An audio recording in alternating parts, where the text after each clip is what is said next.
Assalamualaikum warahmatullahi wabarakatuh. Salam sejahtera, tabi pun, iya pun. Perkenalkan, nama saya Trisa Septiana. Saya merupakan dosen program studi Teknik Informatika, jurusan Teknik Elektro Fakultas Teknik Universitas Lampung. Video ini dibuat untuk memenuhi salah satu syarat sertifikasi dosen tahun 2025 dalam penyusunan dokumen pernyataan diri dosen dalam unjuk kerja Tridharma Perguruan Tinggi. Dalam video ini disampaikan terkait dengan mata kuliah Interaksi Manusia dan Komputer yang merupakan mata kuliah wajib yang berada pada semester ketiga dengan bobot 3 SKS. Mata kuliah ini membahas terkait dengan prinsip-prinsip dasar interaksi manusia dan komputer dengan fokus pemahaman pengguna, desain interaktif, dan inklusif dan bertanggung jawab serta evaluasi terhadap pengalaman pengguna. Pada kesempatan kali ini saya akan menyampaikan terkait dengan delivery, interaction, dan juga assessment yang merupakan 3 poin penting dalam pembelajaran interaksi manusia dan komputer. Pada poin delivery disampaikan bahwasannya mata kuliah ini memiliki 2 CPL yang kemudian diturunkan menjadi 4 CPMK dan kemudian diturunkan kembali menjadi beberapa sub CPMK yang terdapat pada RPS yang merujuk pada kurikulum program studi Teknik Informatika. Adapun 4 CPMK yang ada diantaranya adalah yang pertama, menjelaskan prinsip dasar interaksi manusia dan komputer serta karakteristik pengguna. CPMK yang kedua, mengidentifikasi tanggung jawab sosial, etika, dan profesional dalam perancangan sistem. CPMK yang ketiga, mendesain antarmuka pengguna yang aksesibel dan juga inklusif. CPMK yang keempat yaitu mengevaluasi desain antarmuka dengan pendekatan user center, dan yang kelima adalah menerapkan prinsip-prinsip desain interaksi dalam proyek sederhana berbasis kebutuhan pengguna. Mata kuliah ini mewajibkan mahasiswa untuk dapat menggunakan tools dalam mendesain antarmuka. Di antaranya adalah tools-toolsnya seperti Canva, Figma, Visio, Adobe Illustrator, ataupun tools lain yang sejenis, dan tak lupa menggunakan komputer ataupun laptop sesuai dengan kebutuhan pengguna. Mata kuliah ini menjadi mata kuliah prasyarat pada mata kuliah rekayasa perangkat lunak dan merujuk kepada 4 CPMK tadi diturunkan menjadi beberapa sub CPMK.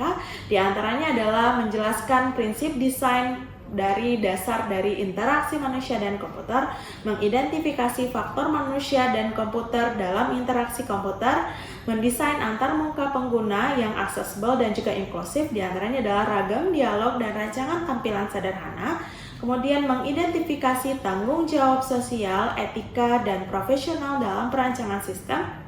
Yang kelima, mengevaluasi desain antarmuka pengguna dengan pendekatan user center.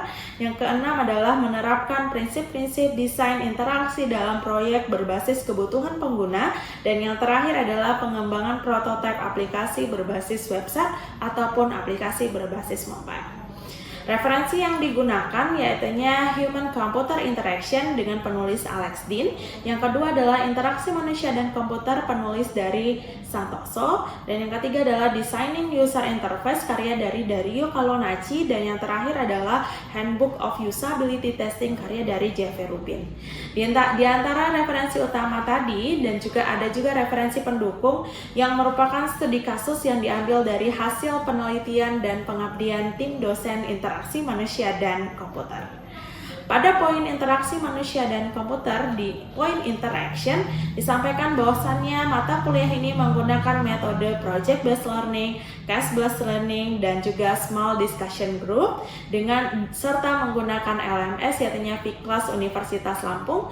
Mata kuliah ini dilakukan secara daring dan juga secara tatap muka, online dan offline. Pada poin asesmen dikarenakan mata kuliah ini merupakan mata kuliah project based learning, di antara bobot penilaiannya diantaranya adalah kuis sebanyak 10%, UTS sebanyak 10%, tugas sebanyak 20%, ujian akhir semester sebanyak 10%, aktivitas partisipatif sebanyak 5%, dan juga project sebanyak 45% dengan total keseluruhan yaitu 100%. Berikut ini merupakan video pembelajaran pada pertemuan ketiga dengan materi yaitunya ragam dialog dan perancangan tampilan sederhana. Terima kasih, selamat menyaksikan.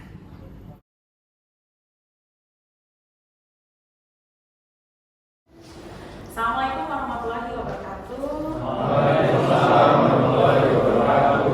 Oke adik-adik, mahasiswa sekarang kita masuk ke pertemuan ketiga. Setelah minggu lalu kita belajar terkait dengan faktor manusia dan faktor komputer ya. Masih ingat nggak dengan apa saja yang termasuk dalam faktor komputer? Saya kan alat-alat ya, alat-alat yang digunakan untuk komputer nih. Ada laptop yang ada di depan adik-adik saat ini ya. Terus kemudian bagaimana dengan faktor manusia? Faktor manusianya adalah yang termasuk dengan panca indera ya. Semua yang ada panca inderanya kecuali jadinya indera perasa karena tidak digunakan di dalam interaksi manusia dan komputer itu.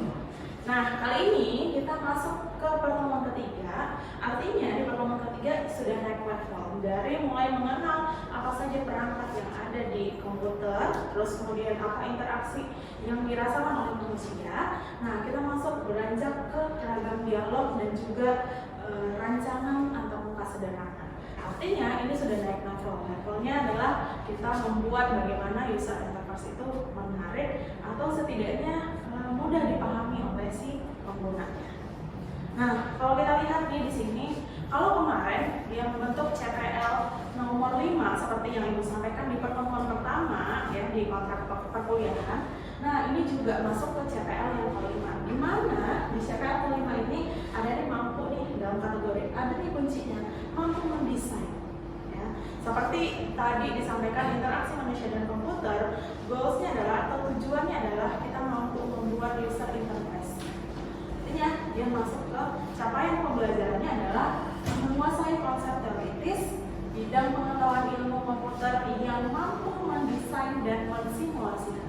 Tapi kita hanya mendesain, ya. Nanti disimulasikan dalam bentuk high fidelity.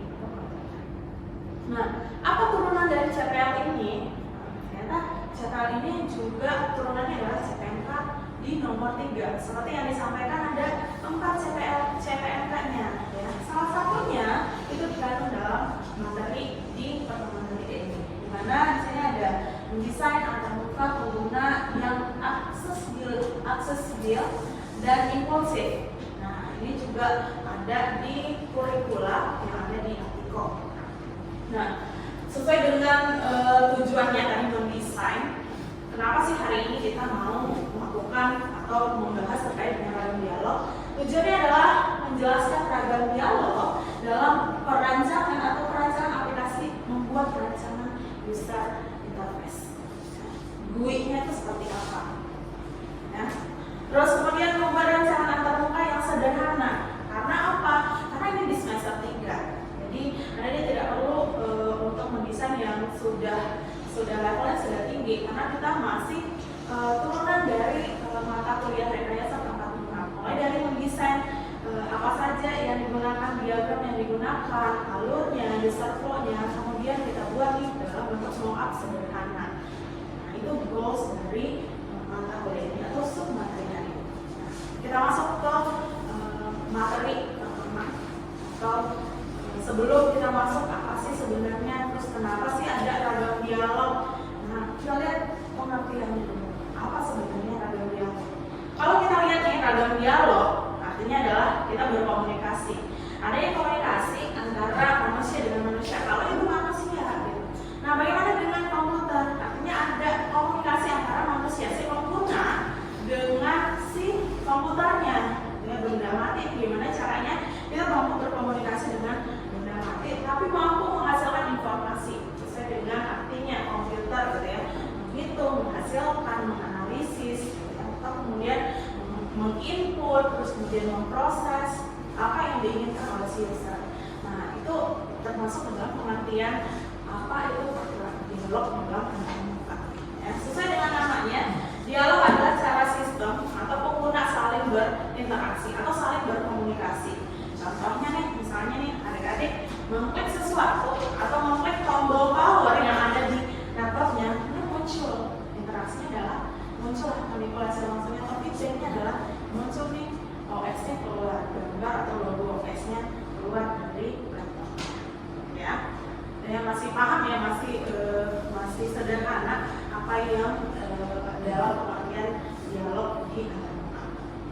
kita masuk lagi, tidak hanya berkomunikasi atau ada cara, bagaimana caranya berkomunikasi, pasti ada caranya.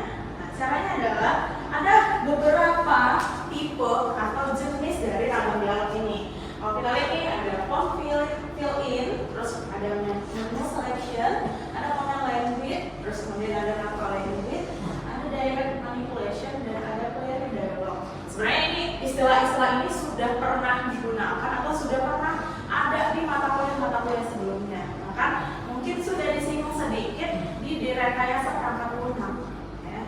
Atau Anda ini sudah menggunakan, sebenarnya saya sudah menggunakan di aplikasi-aplikasi yang ada di laptop atau di handphone. Nah, kita lihat nih pengertiannya satu per satu. Apa sih form filling ini? Kalau bahasa sederhananya mengetik sesuatu, kemudian dimasukkan ke dalam kita mengetik terus kemudian diproses, gitu ya. Berarti ada formulir. Kalau misalnya ada di register, kalau secara manual nih register ke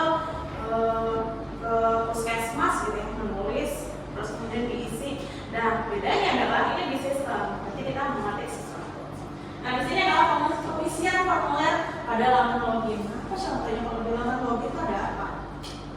Ada yang bisa jawab di sini? Mungkin Dito bisa jawab kenapa Ibu menyampaikan bahwasanya pengisian formulir ada dalam login, ada apa di sini? Ini izin bagus, sebenarnya izin pengambilan ini nama saya di Kelas. Jadi kenapa di form login itu ada pengisian login? Karena di form login kan kita harus masukkan username dan juga password. Itu ada untuk sistem keamanan yang kita masuk ke sistem pendaftarannya gitu. Jadi perlu ada akses untuk masuk kita ke komputer itu. Itu ya, adanya username dan password. Itu termasuk biasanya form filling. Ada sesuatu yang diinputkan oleh si user. User ingin masuk nih ke dalam sistem seperti yang Dito sampaikan tadi. Berarti ada yang diketik. Gitu. Gimana caranya masuk? Orang masuk pintu, gitu ya. Orang masuk ke dalam rumah itu masuk ke pintunya. Ada passwordnya nih, ucapan salam atau ada smart lock dan lain-lain. Gitu ya. Itu termasuk dalam form fill-in.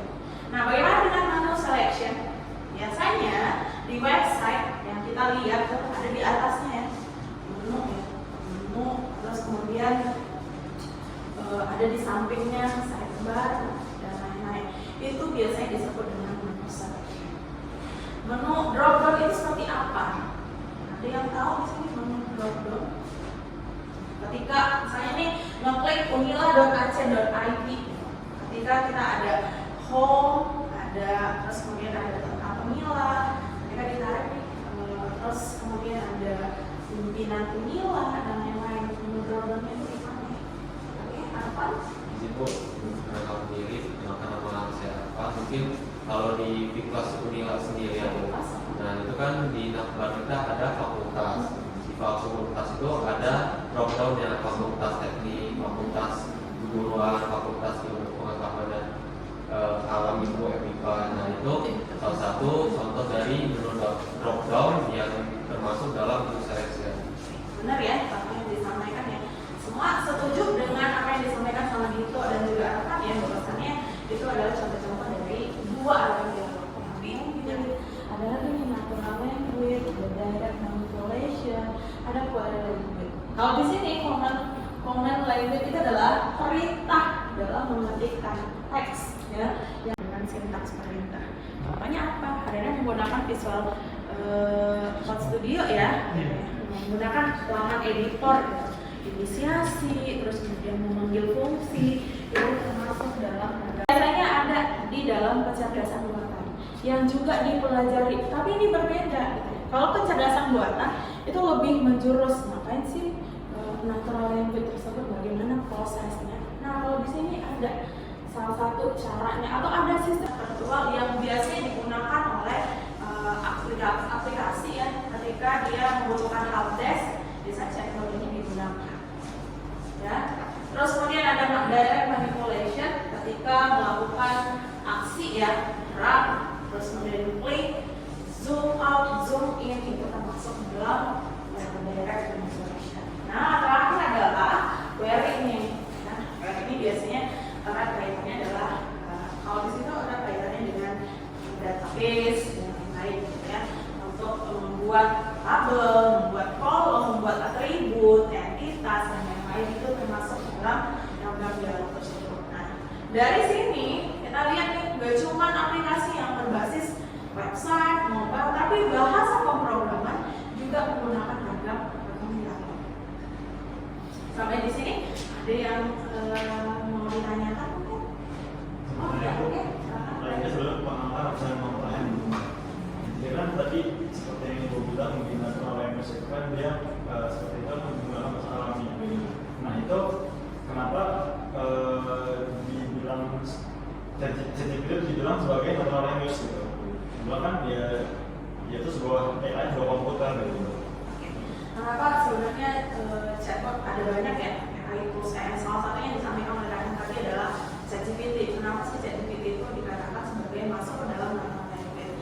Nah, salah satunya adalah dia mampu mengenali atau dirancang mampu mengenali bahasa apapun.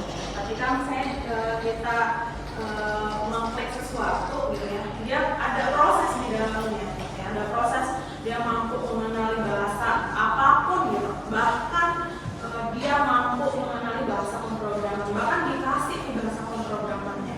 Namun ChatGPT ketika kita suruh matikan dia nggak mau, gitu ya. Artinya dia mampu melakukan apapun yang diinginkan oleh si pengguna. Makanya itu termasuk dalam natural language. Ya, itu konsep yang diberikan. Oke ya, paham ya? Nanti ya. Oke, kita lanjut ya ke materi selanjutnya. Kalau ini adalah jenis-jenisnya, jadi gimana caranya user interface itu ada terlihat menarik ya, ada ini di dalamnya. Menunya, ada filteringnya, ada form fillingnya dan lain-lain. Nah, kita butuh nih apa saja sih syarat agar program dialog itu bisa digunakan. Nah, syarat-syaratnya apa? Sesuai dengan tujuan pengguna. Gitu ya. Kita misalnya nggak perlu ada form filling, terus kita masukin form filling, berarti nggak sesuai dengan tujuan penggunanya. Tujuan penggunanya dia maunya simple saja, artinya ada beberapa ragam dialog yang tidak perlu.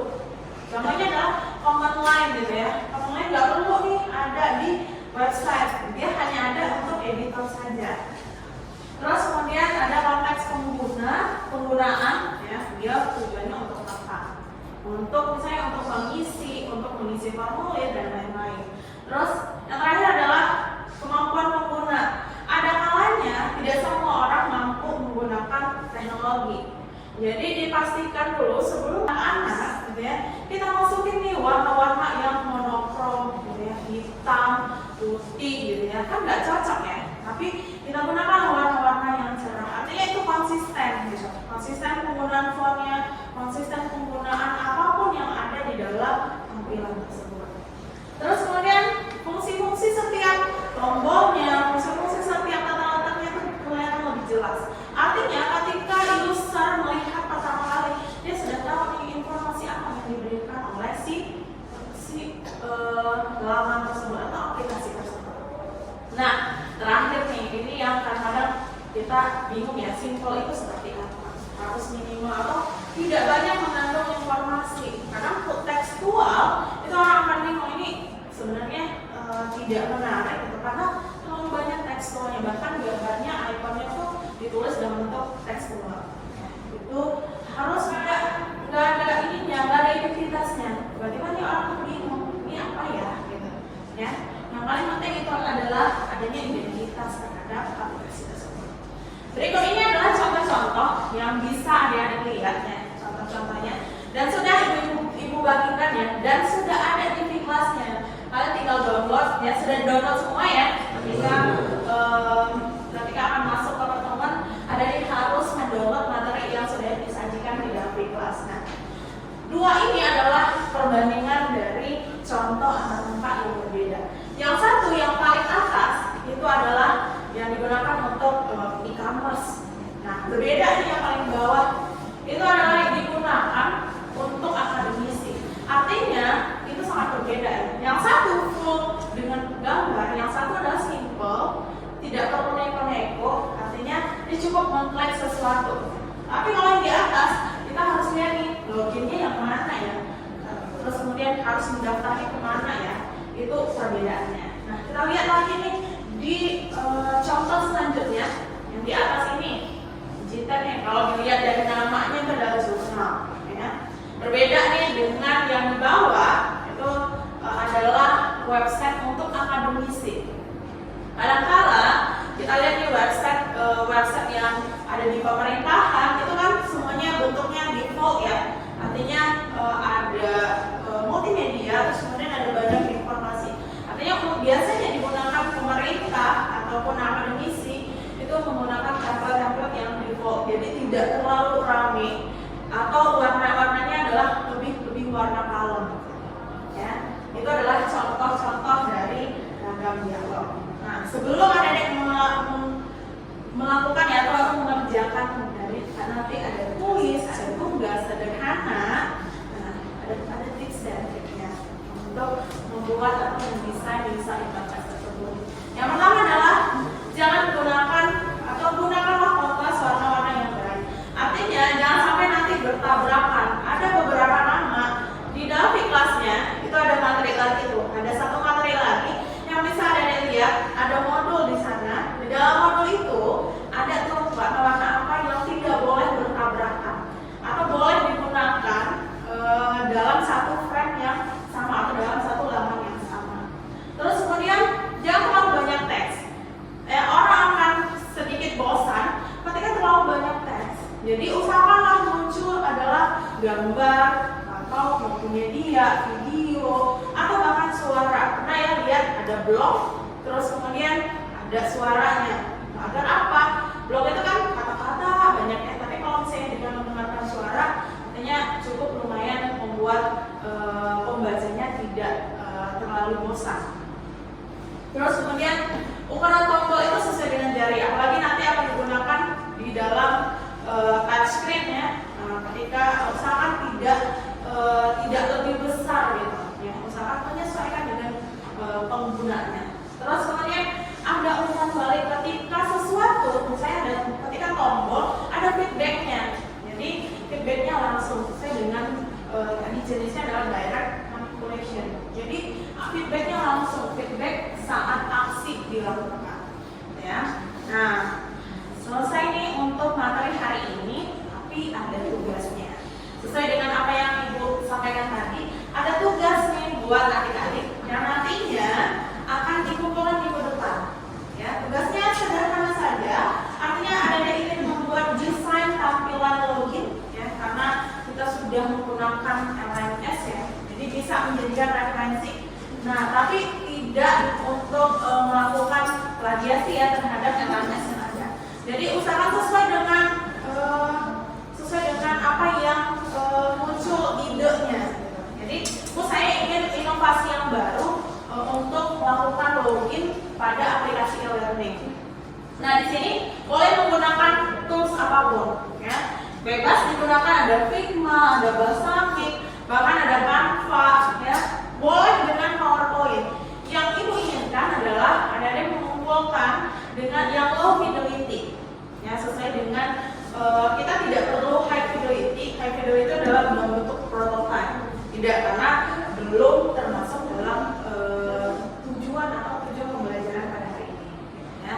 Itu untuk minggu depan, dikumpulkannya minggu depan dan akan dipresentasikan. Jadi satu persatu secara acak nanti akan Ibu presentasi, akan Ibu suruh adik-adik untuk melakukan presentasi. Oke. Nah, dikarenakan sudah waktunya menghujung ya, saatnya kita refleksi, ya, melihat apa yang sudah dipelajari. Silakan dibuka tahunnya, saatnya kita refleksi, saatnya kita kuis, ya. Saya akan buka dulu tahunnya. Silakan dikerjakan. Nih, silakan masuk dulu, nanti kita bisa, ya. Oke, baru satu orang nih, saya akan menunggu sampai nanti semua peserta ini ada ya. Di sini peserta kelas. Ini hanya sebagai refleksi adik-adik apa yang sudah saya sampaikan tadi. Apakah tadi ini? Oke, kita tunggu ya. Ada 3 orang lagi, 4 orang lagi.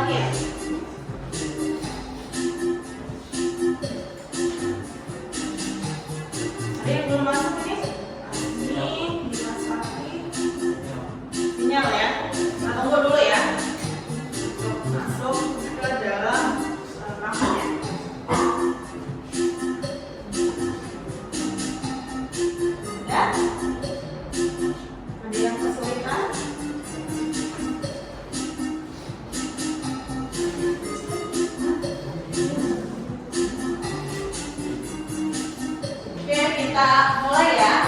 Kita mulai ya.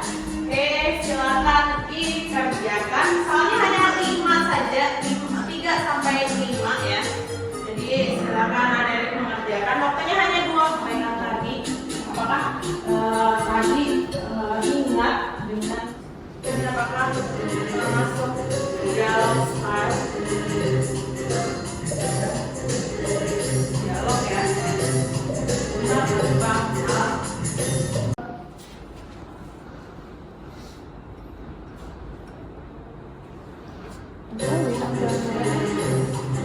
Dialog gimana?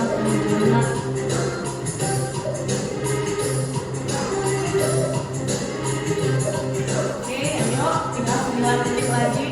Jawabannya apa nih? Lihat siapa yang berada di detik ketiga. Itu ada Raihan ya. Boleh tepuk tangannya. Dan yang pertama itu adalah siapa nih? Sesuai tadi ya.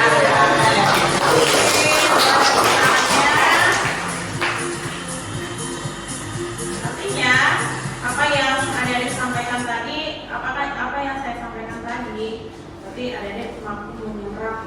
Tadi sudah disampaikan dalam dialog itu bahwasannya itu adalah interaksi komunikasi itu harus ada, ya. Bahkan itu harus ada sebelum kita membangun, kita harus paham nih apa sih dialog, harus ada bagaimana caranya berkomunikasi. Terus tadi ada jenis-jenisnya, ada co-feeling, terus kemudian ada selection, dan ada 5 tadi. Terus harus mengandung prinsip-prinsip dasar. Tadi ada simplicity, simple, sederhana, konsistensi. Itu semua harus digunakan atau prinsip-prinsip itu harus diimplementasikan nih di dalam membuat aplikasi. Nanti adik-adik akan di semester lanjutan ada yang namanya mata kuliah user experience. Nah, di user experience itu akan dibahas secara dalam bagaimana sih cara membangun sebuah aplikasi, gimana cara membangun user interface-nya agar menarik oleh si penggunanya. Nah, sumber bukunya nanti silakan dicari di dalam Fiklas juga sudah ibu inputkan gitu ya. Di Google dimanapun ada bisa mencari. Di perpustakaan itu ada bukunya Human Computer Interaction ya. Itu biasa digunakan di dalam materi atau di dalam mata kuliah IMK ini. Terus kemudian, nah minggu depan kita akan lanjutkan dengan evaluasi aplikasi dari sisi dialog dan user interface, dan juga akan ada presentasi sesuai dengan tugas yang ibu sampaikan tadi. Oke? Terima kasih adik-adik dari pertemuan ini ya. Insya Allah minggu depan kita akan bertemu lagi di jam yang sama. Kita masuk ke pertemuan keempat. Namun sebelum kita presentasi, nanti akan ada kuis sesuai dengan apa yang ibu sampaikan di dalam kontraknya. Bahwasannya di pertemuan keempat pertama kali 10 menit saja atau 10 sampai 20 menit itu kita akan kuis. Ya, oke ya. Ada yang mau ditanyakan? Tidak ada? Oke, sepertinya sudah bahagia karena sudah lumayan nih dapat nilai